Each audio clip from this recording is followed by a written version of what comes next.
So about a week ago, or a little over that, ended up getting a flat. Hazel, you are not a very good mechanic. You are not a very good mechanic.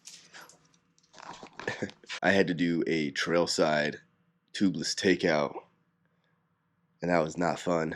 Once you get your flat and you actually have to break the bead, actually taking your fingers and breaking that bead wasn't too bad, but it was getting your tire iron in there and actually lifting your tire over the bead. I broke one plastic tire iron doing that because I think is what happened is I grabbed the tire and this this insert here, and I'm pulling that, it just snapped right off. And just like I had really kind of been not stoked on the idea of tire inserts, is that when I was changing this, I got just a ton of just debris inside the tire itself.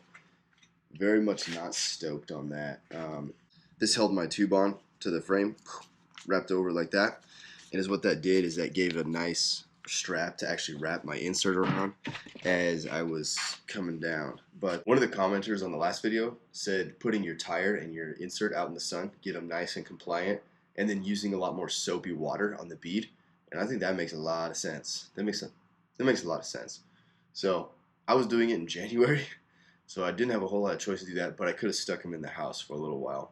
So for the price, I think I would recommend getting one of these, especially if you're somebody who gets a lot of pinch flats, or just has to ride in a pretty chunky area that does make an insert make a lot more sense. I live in an area where that's not always the case, and so I think I'm going to leave it out. But it was well worth the money if you can install it, but give yourself a little extra time. So with that being said, hope you found this interesting. Get out and ride.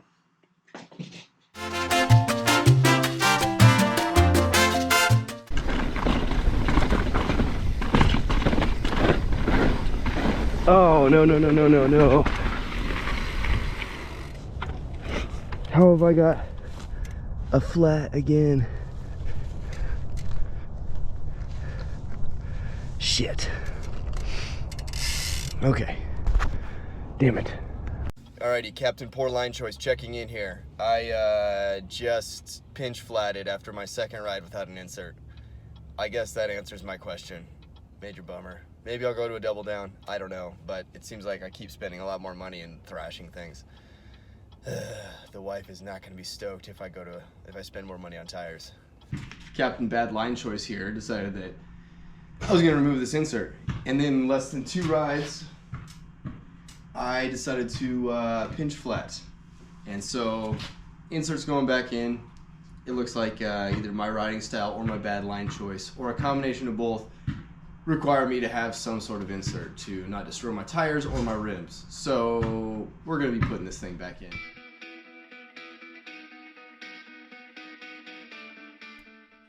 Alright, so as you can see, I ended up needing to do the insert. That was unfortunate. I got that pinch flat, got it patched up, and now we're rocking and rolling.